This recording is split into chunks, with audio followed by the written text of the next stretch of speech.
उपक्रमाची उद्दिष्टे पुढीलप्रमाणे आहेत. 1. स्वयंशिस्तीतून मुलांना स्वच्छतेची सवय लावणे. 2. वर्गातील गैरहजेरीचे प्रमाण कमी करून उपस्थितीचे प्रमाण वाढविणे. 3. विद्यार्थ्यांना शाळेत वेळेवर येण्याची सवय लावणे. 4. अध्ययन अध्यापनासाठी मनोरंजक वातावरण निर्मिती करणे. 5. उपचारात्मक अध्यापनास गती देणे. 6. स्वच्छ भारत अभियानास हातभार लावणे. 7. पालकांमध्ये सरकारी शाळेबद्दल सकारात्मक दृष्टिकोन तयार करणे. उपक्रम पूर्वस्थिती माहे जून. अस्वच्छ गणवेश व घाणेरडे केस असलेले विद्यार्थी, रिबन व वेण्या न घातलेल्या विद्यार्थिनी, उशिरा शाळेत येणारे विद्यार्थी, अंघोळ न करता शाळेत येणारे विद्यार्थी. उपक्रमादरम्यान निरीक्षणे व नोंदी.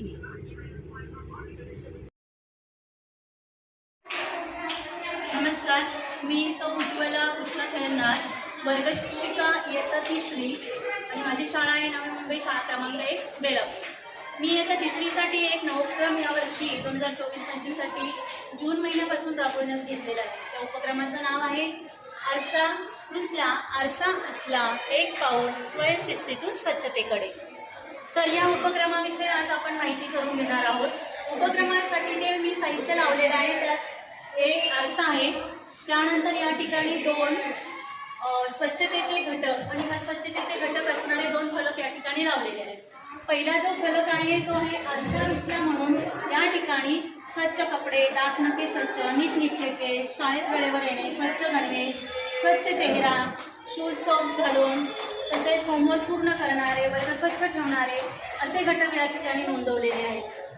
तर दुसरीकडे आरसा रुसला म्हणजेच अस्वच्छतेशी असलेले घटक, त्यात अंघोळ न करणारे, अस्वच्छ गणवेश, रिबन बेल्ट न लावणारे विद्यार्थी, वाढलेली नखे, शूज नाही, सॉक्स नाही, घरचा अभ्यास करत नाही, शिव्या देतात किंवा वर्गात भांडण करतात, विस्कटलेले केस, वेळेवर शाळेत न येणारे विद्यार्थी. तर या ठिकाणी आपण या उपक्रमाची जी कृती आहे ती आपण पहिले बघून घेऊया.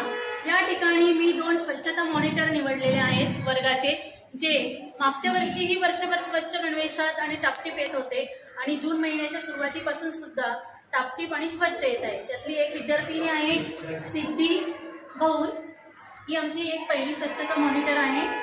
तिच्या हातामध्ये डिसलाईकचा इमोजी असलेला पॉईंट आहे. दुसरी विद्यार्थिनी आहे रुही कोळी, ही सुद्धा नेहमी स्वच्छ गणवेशात आणि टापटीप शाळेत येत असते. म्हणून या उपक्रमासाठी दोघींची मी स्वच्छता मॉनिटर म्हणून निवड केलेली आहे. तर या दोघांचं काम काय आहे, तर जेव्हा शाळेतून परिपाठ संपल्यानंतर विद्यार्थी वर्गात येतात त्यावेळी ते रांगेत उभे केले जातात आणि एक एक विद्यार्थी हा आरशासमोर येऊन उभा राहत असतो. उदाहरणार्थ आपण या ठिकाणी बघणार आहोत आफरीन या ठिकाणी आरशासमोर उभी राहणार आहे. ती स्वतःचं निरीक्षण करणार आहे, प्लस हे दोघी तिचं निरीक्षण करतील. तिचे कपडे, तिने वेण्या नीट घातलेले आहेत का, तिने रिबन बांधलेली आहे का, आय कार्ड घातलेलं आहे का, तिचा गणवेश स्वच्छ आहे का आणि सँडल घातलेले आहेत, अशा विद्यार्थिनीला ते ठरवतील लाईक द्यायचा की डिसलाईक द्यायचा. तर तिच्या सगळे घटक स्वच्छतेशी निगडीत आहेत म्हणून तिला काय दिलं जाणार आहे, लाईक. तर या ठिकाणी आफरीनला मिळालेला आहे लाईक. अशा पद्धतीने तिची नोंद आजच्या या उपक्रमाच्या समोर लाईक मिळाली अशी नोंद केली जाणार आहे. त्यानंतर दुसरी विद्यार्थिनी आहे, आपण घेऊया, चल ये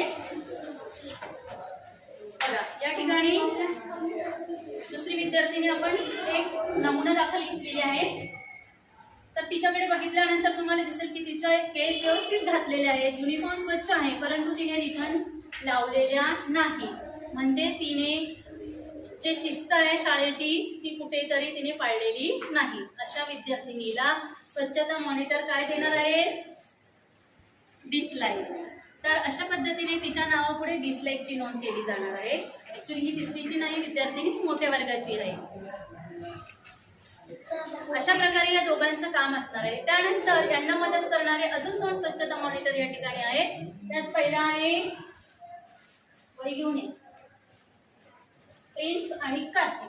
आता या दोघांचं काम काय आहे, तर यांनी लाईक आणि डिसलाईक दिलेल्या विद्यार्थ्यांची नोंद ते या वहीमध्ये करणार आहेत आणि महिन्याच्या शेवटी आम्ही बघणार की कोणत्या मुलांना जास्त लाईक मिळाले, कोणत्या मुलांना डिसलाईक मिळाले. ती नोंद केल्यानंतर पूर्ण 3 महिने म्हणजे जून, जुलै, ऑगस्ट, सप्टेंबर या 4 महिन्यांच्या निरीक्षणावरून आम्ही निष्कर्ष काढू की कोणत्या मुलांना जास्त लाईक मिळाले, डिसलाईक मिळाले. अशाप्रमाणे हा उपक्रम आता ऑक्टोबर महिन्याच्या पहिल्या आठवड्यापर्यंत चालणार आहे. आणि जे विद्यार्थी याच्यामध्ये अधिकाधिक स्वतःमध्ये हे करतील, प्रोग्रेस करतील, दुरुस्ती करतील किंवा चांगल्या सवयी लावून घेतील, त्यांना पुढे जाऊन स्वच्छता मॉनिटर किंवा स्वच्छता सम्राट हे या नावाने प्रशस्तीपत्र देण्यात येईल. थँक्यू.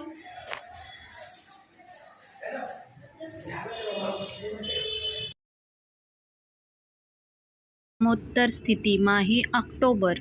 मुलींच्या चेहऱ्यावर खूप आनंद दिसून यायला लागला. अनेक सुधारणा या मुलांमध्ये झाल्या आणि म्हणूनच त्यांना स्वच्छता सम्राट म्हणून प्रशस्तीपत्र देऊन त्यांचे कौतुक करण्यात आले. अप्रगत विद्यार्थ्यांमध्ये भरपूर प्रगती झाली.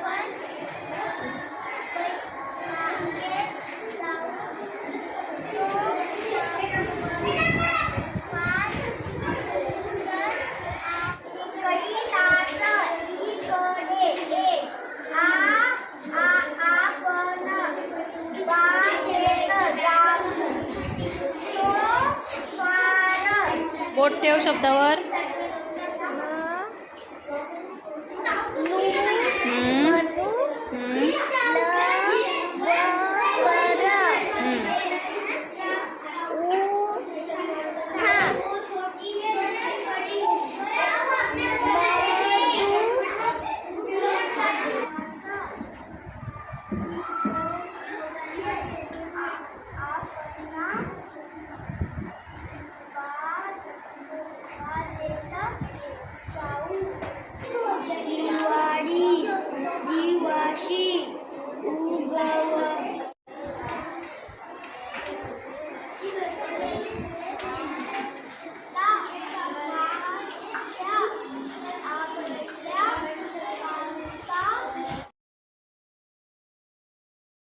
या उपक्रमाचा महत्त्वाचा फायदा म्हणजे पालक आणि शिक्षक यांच्यामध्ये जवळीकता आणि चांगले संबंध निर्माण झाले.